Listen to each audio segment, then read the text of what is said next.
어제 더불어민주당 8.18 전당대회 최고위원 선출을 위한 예비 경선이 있었는데요. 모두 13명의 후보 가운데 8명이 최종 후보로 올랐습니다. 그중에 한 분입니다. 한준호 의원님 모시고 저희가 다양한 정치 현안 여쭤보도록 하겠습니다. 어서 오십시오, 의원님. 네, 안녕하세요. 네, 축하드립니다. 네, 우선 네. 감사합니다. 네, 원래 통과될 거라고 예감하셨습니까? 아, 너무 쟁쟁해서 네. 제가 이제 기호 2번이었어요. 예선에서. 네. 제 앞에 이제 전현희 의원께서 1번인데 네. 1번 딱 부르고 나니까 네. 아, 설마 나 넘어가는 거 아니야? 이런 생각이 들더라고요. 네. 예. 그래서 조마조마하셨는데 박빙이었습니다. 네. 박빙이었습니까? 네, 그랬다고 예. 봅니다. 아, 네. 그렇군요. 알겠습니다. 이번 지도부에 네. 왜 꼭 내가 들어가야 된다고 생각을 하신 겁니까? 이번 지도부는 앞으로 4기 민주정부를 만들기 위한 전초 단계다. 네. 그렇게 생각을 하고 있고요. 네. 우리 당이 가지고 있는 여러 가지 개혁 과제들이 있습니다. 지난 대선에서 졌던 여러 가지 이유를 분석해 보면 네. 우선 기울어진 운동장, 언론 환경에 대한 이야기를 하기도 하고요. 네. 또 검찰들이 권력을 이용한 무도한 공격 이런 것들도 있었을 수 있고요. 네, 네. 저는 이제 언론 개혁을 하고자 예. 지금 이제 최고위에 들어가려고 하는 것입니다. 네, 이제 언론 개혁을 위해서 지금 사실상 뭐 이진숙 방통위원장 네. 후보자가 새로 오는 국면을 시계를 도대체 어디까지 네. 돌려야 되는 거냐, 이런 퇴행적 상황을 어디까지 봐야 되는 거냐라는 수준까지 왔기 때문에 네네. 지금 더 퇴행하지 않도록 그리고 언론이 더 이상 장악되지 않는 환경을 만드는 게 네. 중요하다고 판단해서 출마하셨다. 그러니까 언론 파트를 네네. 담당하는 최고위원으로서 그렇죠. 최고위원 5명 중에 네. 누군가 한 사람은 네. 언론 개혁을 네. 맡아서 진행을 해야 된다는 생각이고요. 예. 이 부분을 또 너무 방기하고 방치하면은 저희가 다음 집권에 큰 네. 영향을 미칠 거다 이런 생각을 가지고 있습니다. 그렇군요. 지금 상황에서 의원님께서 가장 위중하게 보고 있는 대목은 어떤 부분에서? 그러니까 언론 환경 관련. 언론 환경에서요. 예, 예. 이명박 정권 시절로 퇴행을 급격하게 하고 있다라는 네. 생각이 듭니다. 네. 이제 지금 현재 방통위부터 시작해서 각 공영방송의 이사진 구성 네. 그리고 사장을 선임하는 거를 공영방송의 지배 구조라고 하는데 네. 이 지배 구조를 처음 이제 본격화 시켰던 게 이명박 정권이거든요. 거기에 최수중을 앉혀서 네. MBC를 장악했던 과거가 있지 않습니까? 네. 그 시절에 저는 망령이라고 표현하는데 망령들을 다 소환하고 있어요. 그 끝판왕이 아마 이진숙이 아닌가 싶습니다. 네. 그때 의원님 MBC에 계셨. MBC 언론노조 집행부였습니다. 네. 그때 어떻게 싸우셨어요? 치열했죠. 저희가 41대 파업부터 2012년도 170일 파업까지 저희가 장장 한 3년 가까이 싸워왔는데 결국에는 다 실패를 하고 MBC가 장악이 됐고 특히 이진숙 본부장 시절에 세월호와 관련된 보도를 보면은 전원 구조 이 오보를 냈던 게 이진숙 본부장 네. 때입니다. MBC 직원들 PC에 트로이카라고 하는 그 프로그램을 심어서 MBC 직원들을 사찰을 했던 것도 당시 담당자가 이진숙이에요. 이진숙. 예. 그리고 세월호 유가족들에 대해서 보험금이나 타려고한다라는 식으로 해서 보험금 1인당 얼마 이런 네네. 기사를 냈던 것도 이진숙입니다. 예. 그리고 최필립 정수장학회 MBC 예. 지분의 30%에 이 최필립과 모의를 해서 MBC를 민영화시키려고 했던 것도 이진숙입니다. 이런 것들로 인해서 MBC 기자협회에서 제명이 최초로 됐어요. 네. 그래서 최악의 인물이 지금 현재 이진숙이다 이렇게 보고 있는 거죠. 그러니까요. 그때 이제 치열하게 싸웠던 상처를 가지고 네네. 이제 국회에 오셔서 다시 또 이제 언론 장악에 맞서서 싸우시는데 왜 과방위로 안 가시고 국회로 가셨습니까? 제가 이제 과방위하고 네. 이제 국토위 사이에서 예. 당내에서도 조금 이제 이견들이 있었는데 예. 우선 국정조사 서울 양평간 고속도로 종점 변경 특혜 의혹과 관련된 그 조사도 제가 예. 아무래도 2년간 추적을 해왔기 때문에 양평도로. 그렇죠. 아무래도 많은 그 정보와 자료를 보유하고 있고 네. 그 국정조사를 위해서 우선 국토위에 배정이 됐고요. 네. 대신 이제 과방위 일을 같이 안 할 수가 없어서 저한테 이제 언론개혁 TF 단장 자리를 네네. 주셔서 제가 방송사법을 2주 만에 빠르게 예. 네, 그 성안을 해서 지금 발의를 하고 법사위까지 통과를 시켰죠. 그렇군요. 그러면 그 지금 뭐 이렇게 막 여러 가지 그 윤석열 정부에서 싸워야 될 대상들이 막 네. 이렇게 리스트업이 쭉 되고 있는데 작년에 뭐 양평도로 굉장히 뜨겁게 쟁점이 됐었고 또 뭐 방송 장악은 이제 뭐 계속되는 이슈고 네. 그리고 최근에 드러나는 뭐 최혜병 뭐 관련된 여러 가지 뭐 로비 의혹 정황 뭐 이런 것들도 드러나고 있는데 네. 민주당 지도부가 새롭게 선출이 된다면 이제 8월 달이어서 조금 시간은 남아 있지만 네. 지금이라도 네네. 이 정세에서 민주당 지도부가 적극적으로 조금 밀어가야 되는 현안 이슈 뭐 어떤 거라고 보세요? 당연히 지금 최혜병 특검입니다. 네, 이 국민의힘 지도부가 어떻게 선출이 될지는 모르겠지만 네, 이 최혜병 특검은 국민 대다수의 여론이 특검을 해야 된다라는 네, 것 아니겠습니까? 예, 그리고 문제가 너무 단순해요. 우리 아들이 군에 갔다가 목숨을 잃었는데 네, 그에 대해서 책임을 지는 사람이 아무도 없다. 과연 왜 구명조끼도 입지 않은 채 그런 지시는 과연 누가 하는 것이며 이제 이런 의문들이 잔뜩 쌓여 있는 것 아니겠어요? 그래서 이 문제는 반드시 저희가 특검을 제일 먼저 우선 순위로 두고 네. 당이 밀고 나가야 된다 생각을 하고요.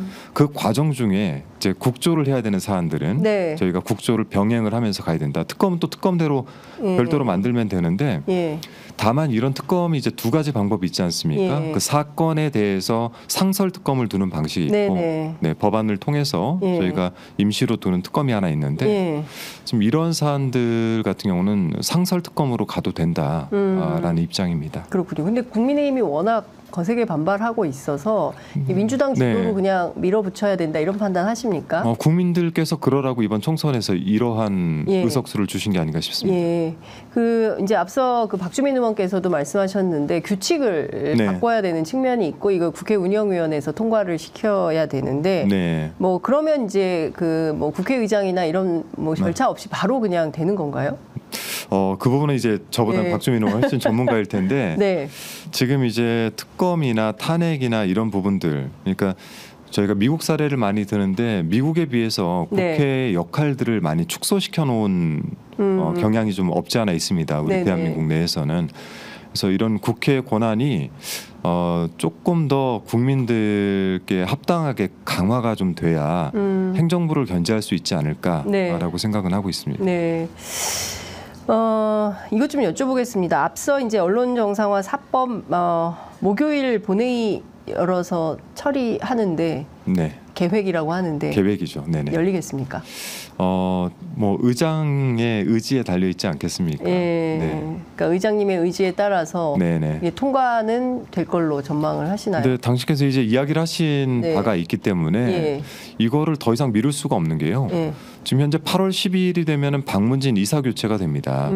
그래서 KBS하고 MBC의 이사들은 공모가 이미 끝나 있는 상태이고, 네.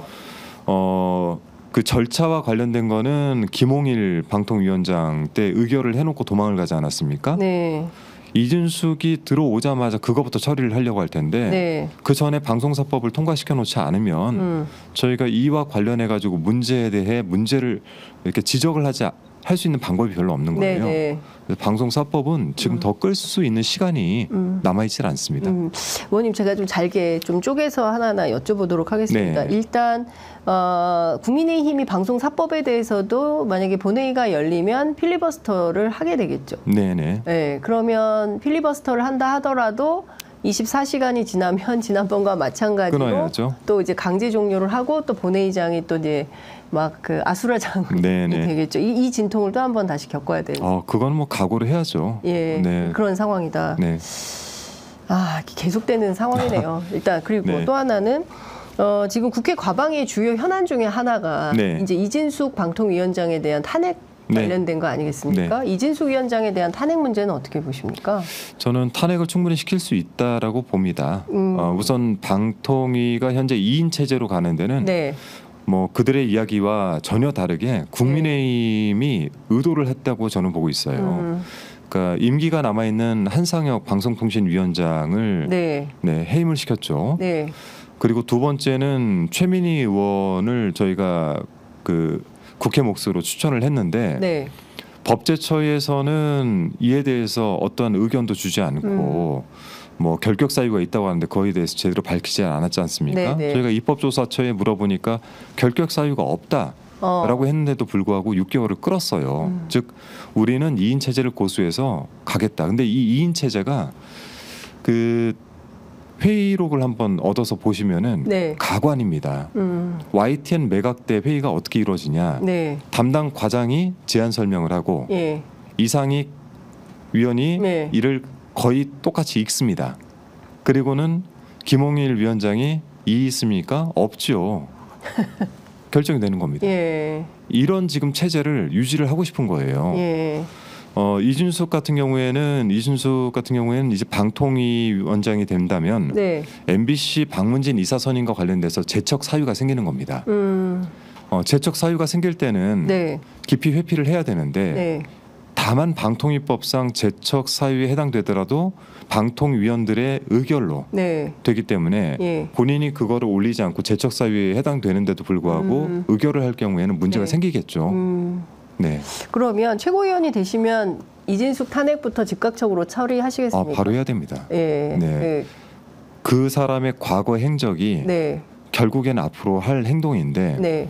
이진숙 이제 그 일종의 내정자가 예. 예전에 했던 내용을 보면은 MBC 사장에 대해서 굉장히 정치적 발언을 해요.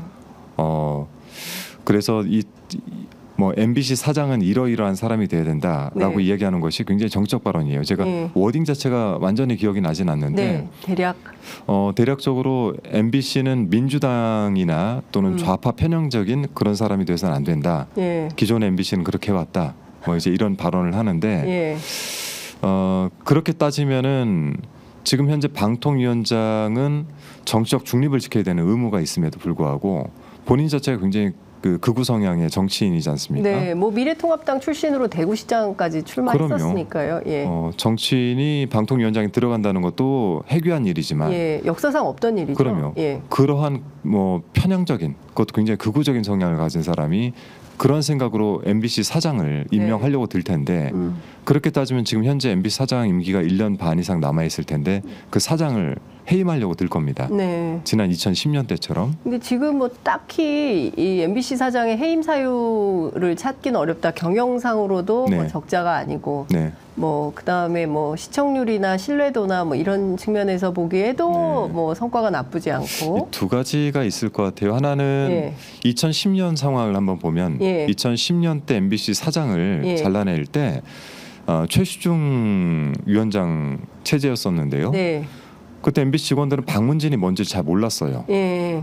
근데 갑자기 박문진이 경영에 개입을 하기 시작하면서 엄기영 사장이었는데 네. 지금 이제 그 보수 정당 쪽으로 그렇습니다. 갔지만요. 예.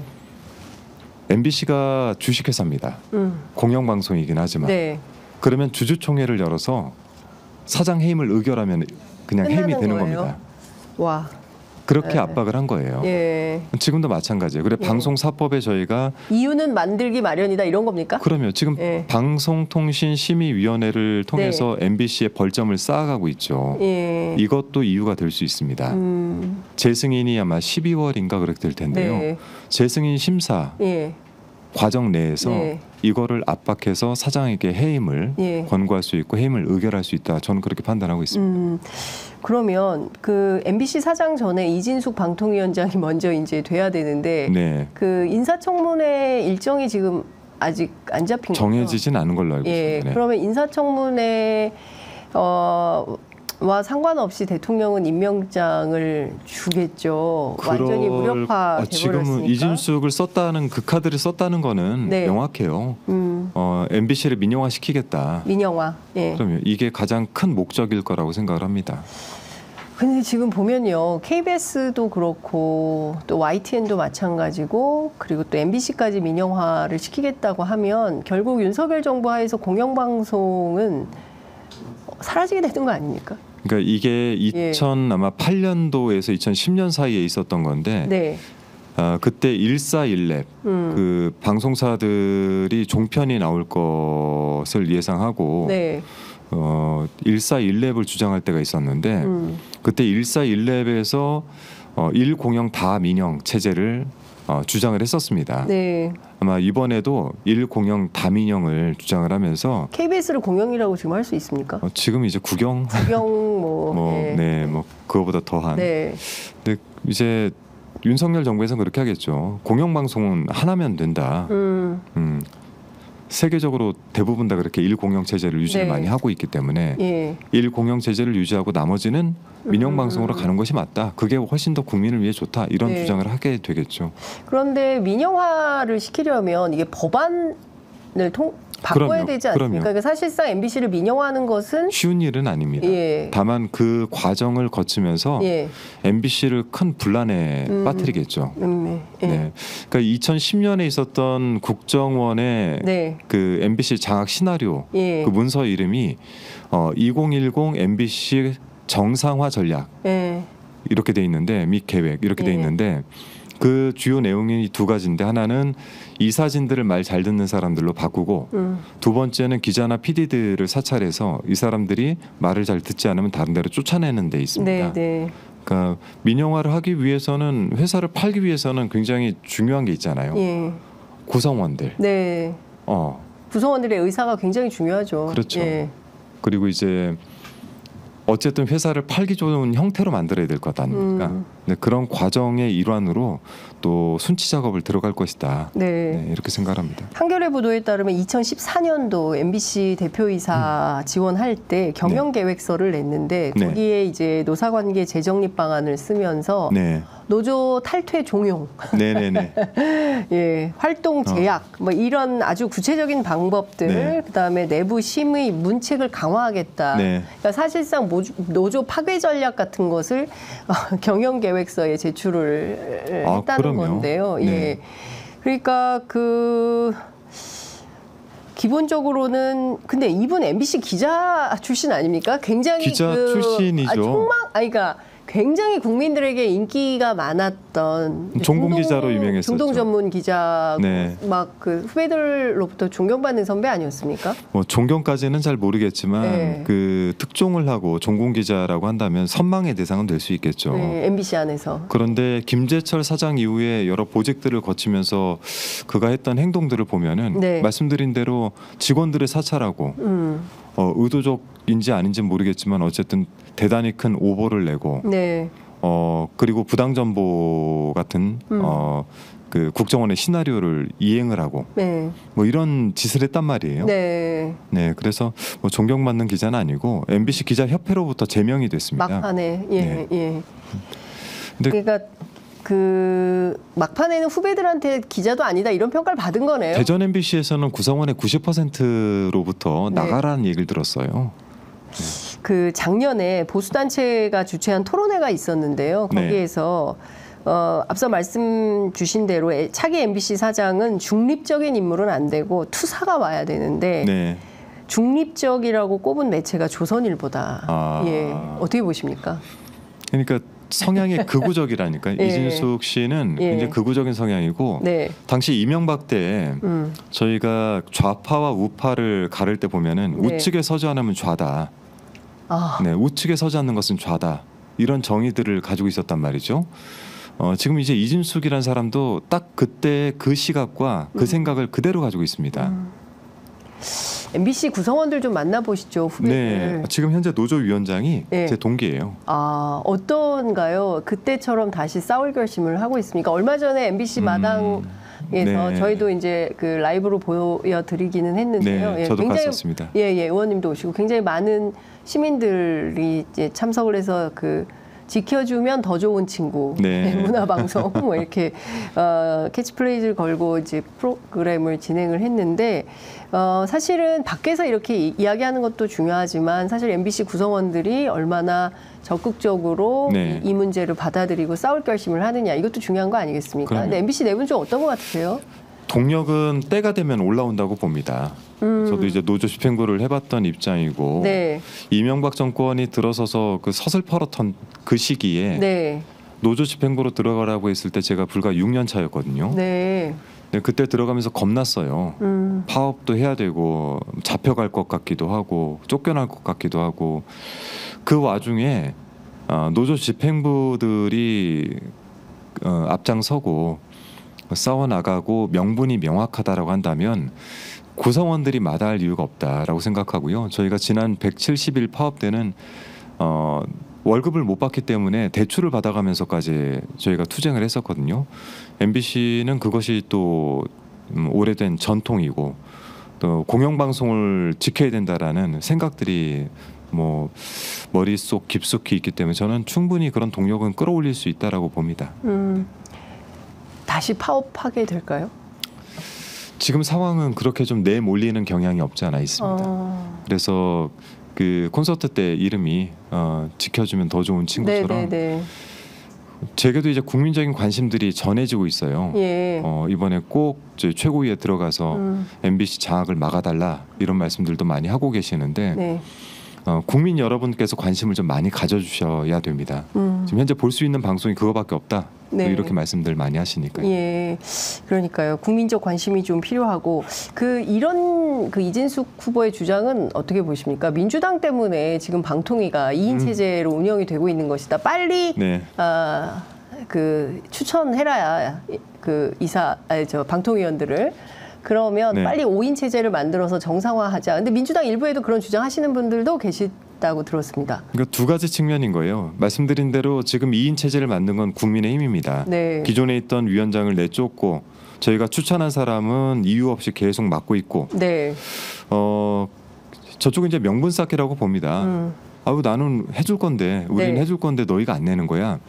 내고 나면은 여당 몫은 하고 야당 몫은 뭐 결격 사유가 있다. 다른 사람 내라 하면서 계속해서 시간을 미루겠죠. 네. 그렇게 되면은 오히려 2인 체제 상태에선 저희가 뭐 편법성에 대한 불법성 이런 것들을 주장할 수 있지만 만일 그 구성에서 저희 거는 계류돼 있고 국민의힘 몫에 국회 측 몫은 들어가지고 이렇게 될 경우에는 의결 체제는 어느 정도 구성을 하게 만들면서 저희의 주장이 전혀 들어가지 못하는 상황이라 네네. 오히려 좀 불리할 수 있다라는 판단도 아마 있지 않나 싶습니다. 대통령이 임명장은 주겠습니까? 안 주겠죠. 지금 저러고 있는데 네. 지금은 상식이 통하지 않는 누구를 추천한다 하더라도 그럼요. 예, 임명장 야권이 추천하는 인사들에 대해서는 국회가 의결을 해도 네. 임명장 주지 않을 공산이 크다. 저는 그 체제로 MBC를 장악하는 수순대로 갈 것이다. 왜냐하면 2인 체제에 대한 불법성에 대해서 법적 지적이 있었지 않습니까? 네네네. 첫 번째는 YTN 매각과 관련된 게 하나 있었고 하나는 박문진 이사장을 끌어내리려고 하다가 네네네. 법원에서 제재가 걸렸단 말이죠. 원래는 박문진 이사장을 빨리 끌어내리면 더 손쉽게 갈 수 있는 방법이 있었는데 네. 이게 법원 제재로 인해 가지고 방통위부터 걸려서. 타고 내려오는 지배 구조를 그대로 따라 내려오는 구도를 갖고 있기 때문에 네. 이들도 지금 시간 싸움인 거예요. 마음이 급해요. 그래서 서로 타임라인을 네. 잘 짜서 대응을 해야 될 것 같습니다. 알겠습니다. 지금 상황에서는 민주당이 방통위 5인 체제를 가져갈 수는 없고 순서를 밟는다고 한다면 이진숙 위원장이 무엇을 하든지 간에 이제 탄핵 절차를 첫 번째로 밟아야 된다 이렇게 보시는 건가요? 우선 이진숙이라는 사람 자체를 임명 강행을 한다는 것 자체가 네. 방통위 설립 목적과 어긋나는 것입니다. 네. 그래서 이 부분에 대해서 문제 제기를 해서 어떻게든 청문회 절차에서 이진숙을 낙마시키는 게 가장 좋은 방법이고요. 네. 그리고 국민들께서 이진숙에 대해서 좀 잘 알 수 있도록 네. 대외 홍보를 강화를 할 필요가 있습니다.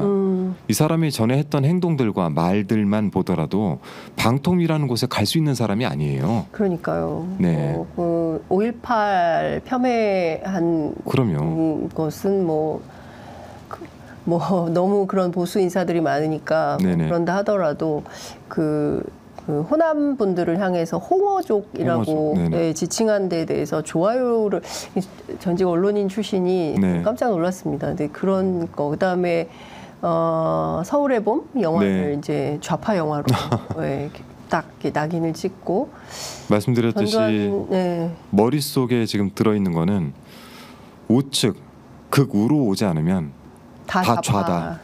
지금 이렇게 아이고야. 생각을 하고 있는 거죠. 그렇군요. 지금 시간이 많지 않아서 네. 이것도 좀 여쭤볼게요. 양평고속도로 네네. 작년에 엄청 뜨거웠는데 네. 이거 지금 어떻게 돼가고 있는 겁니까? 국정조사 요구서를 저희 의원실에서 작성을 하고 있고요. 아, 네네. 지금 지난 국감 때까지 해서 밝혀진 거는 네. 국토부가 네. 과업 지시를 했다. 종점 변경에 대한 과업 지시를 했다. 국토부가. 네, 예. 이거는 이제 원희룡 장관의 증언이었고요. 네. 두 번째는 그 과업 지시를 용역사에게 내렸다. 네. 용역사는 그 과업 지시를 받고 네. 종점을 변경하는데 네. 단 한 번 예. 현장에 가봤다. 와. 예타에 2년 걸렸는데. 단 한 번. 네. 그래서 그러면은 그걸 하는데 어떤 예. 자료를 바탕으로 했냐라고 해서 예. 제가 이제 질의를 했는데 예. 결국에는 2030 양평군의 기본 계획서를 참고를 했다. 그러니까 그거 보고 그냥 그대로 해버린 거예요? 네, 해버린 거예요. 근데 와. 그거를 누가 작성했냐? 예. 김성교.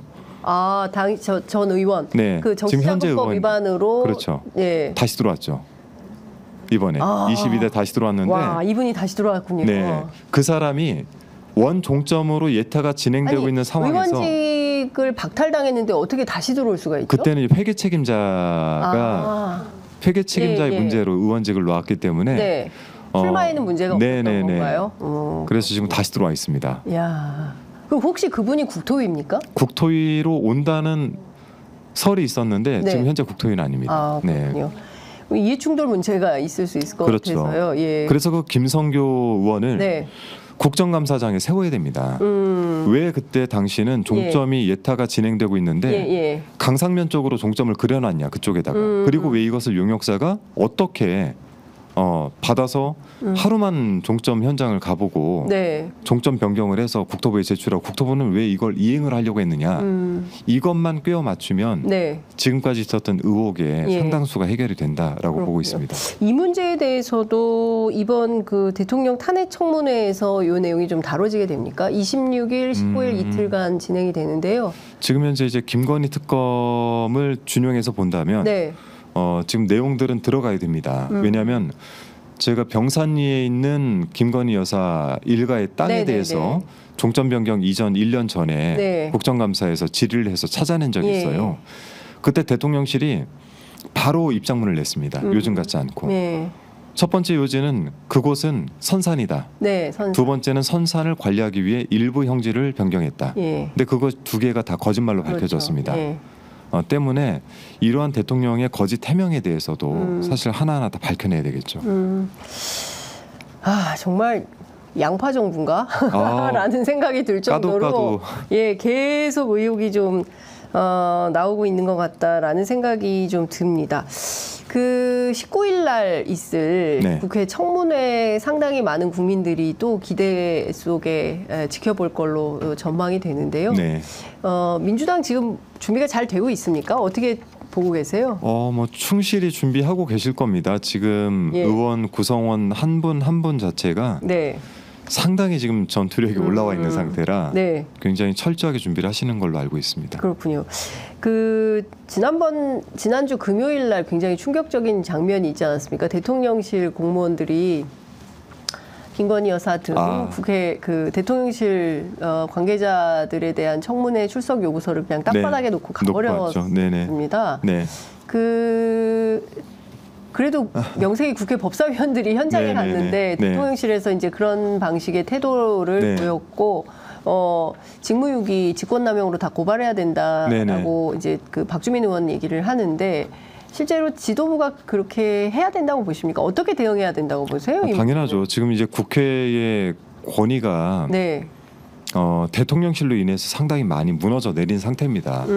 거부권 행사도 마찬가지고요. 네. 특히나 출석 요구를 했는데도 불구하고 그것을 땅바닥에 팽개쳤다? 네. 이거는 지금의 상황을 상징적으로 보여주는 장면이 아닌가 싶습니다. 지금 이제 제가 그래서 오기 전에 네. 찾아보니까 이거는 이제 송달이 됐다라고 저희는 판단을 하는데 네. 그럼에도 불구하고 제대로 그 인적 송달이 잘 안 됐을 때는 네. 국회 게시판에 게시를 하거나 관보에 게재를 하거나 예. 기타 이제 전자통신 매체를 통해서 공시를 하면 됩니다. 두 번째는 증인에 대한 동행 명령을 할 수 있어요. 네. 그렇게 된 경우에는. 그래서 저희 국회가 할 수 있는 모든 권한들을 행사해야 된다 생각하고 있습니다. 네. 자, 시간이 다 돼서 이제 마무리를 해야 돼서요. 네네. 끝으로 사실 이런 측면이 있습니다. 21대에 많은 국민들이 민주당에 기대했던 네. 게 사실인데 네네. 실제로 개혁 입법의 성과가 네. 드러나지 않았다. 그럼 민주당 뭐 하는 거냐? 이제 이런 비판도 많이 있었습니다. 네네. 특히 지금 상황에서 보자면 민주당의 역할이 더 어떤 그 뭐 전투력 있게 싸우는 것도 중요하지만 아주 정치하게 잘 그 정교한 대응을 하는 네. 뭐 전략적 대응 또 정책적 대응 뭐 대안 가능한 대응 뭐 이런 것들이 좀 필요하고 무엇보다 더 중요한 거는 민주당에 대한 어떤 국민적 신뢰 뭐 이런 게 또 필요한 거 아니냐. 네. 여전히 지지율이 30%대입니다. 뭐 갤럽 조사에 따르면. 네네. 그 당의 어떤 변화나 이런 것들에 대해서는 좀 어떤 고민과 대안을 갖고 계시는지요? 네, 뭐 질문이 한 세 가지인데 두 가지로 그냥 잘라서 말씀을 네. 드리면은 우선 당이 굉장히 치밀한 대응을 해야 된다. 말씀드렸던 지금 시간을 어떻게 타임라인을 구성하냐에 따라 가지고 결과값이 다 달라집니다. 뭐 지금 방통위원장 임명에 대한 뭐 철회 또는 탄핵 이런 것들도 타임라인을 정교하게 맞추지 않으면은 저희가 실패할 가능성이 있고요. 네. 다만 이런 거에 대해서는 21대와는 확실히 다를 것이다라는 말씀드리고 두 번째 저희가 이제 지금 현재 전국에서 제일 중요한 문제들이 몇 가지가 있지 않습니까? 근데 지금 이제 22대 국회는 가장 중요한 건 대선이 있는 기간이기 때문에 저희가 국민들로부터 어떻게 지지율을 높이는가 이 문제도 또 이번 전당대회가 끝나고 나서 큰 과제 아니겠습니까? 다만 30%라는 것은 박스권에 갇혔다 이런 게 이제 되게 보수 진영에서 쓰는 논리예요.